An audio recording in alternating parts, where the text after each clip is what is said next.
ఇది కల్వకుర్తి ఆశ్రమ పాఠశాల గర్ల్స్ హాస్టల్. ఇక్కడ ఫుడ్ బాగాలేదు, మేడం వాళ్ళే వండి పెడుతుర్రు. నిన్న నైట్ అయితే మేమే వండుకున్నాం.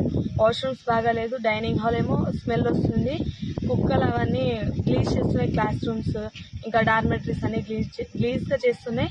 మేము నిన్న బయటికి వెళ్ళి ప్రాబ్లం చెప్పుకోవాలంటే కూడా మమ్మల్ని బయటికి వెళ్ళడానికి ఇస్తలేరు.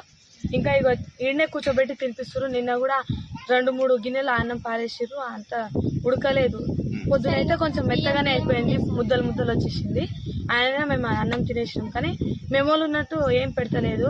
రోజు కిచడి, జీరా రైస్, ఇంకా సాంబార్, ఎప్పుడెప్పుడు కారం పెడతారు. ఉప్మా కూడా పెడుతుండే, ఇప్పుడు అది కూడా పెడతలేదు. అయితే డైనింగ్ హాల్ కూడా ఈ వీక్ లో అయితే నిన్న ఎగ్స్ ఇచ్చిర్రు. నిన్న ముందల డార్మెటరీలో ఒక కుక్క చనిపోయింది. అయితే మేము సరికి చెప్తే మున్సిపాలిటీ వాళ్ళని పిలిపించి ఎత్తిపించారు. కానీ అది 2 రోజుల నుంచి ఆయన చనిపోయి ఉంది. 2 రోజుల నుంచి చనిపోయి ఉంది. మా రూమ్ లో మేమైతే హాల్లో పండుకుంటున్నాం. నిన్న ఒక అది చెవులో పోతుంది, ఆ పురుగు చంపినాం.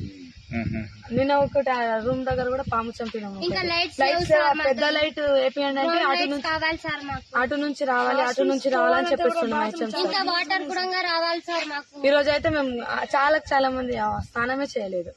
అందరు వాటర్ ప్రాబ్లం ఉంది. బోర్ నిన్ననే వేయించారు, కానీ సార్ వాటర్ మోసుకొని పోతాం సార్, లోపల నుంచి తీయాలి. వాచ్మెన్ కూడా లేదు.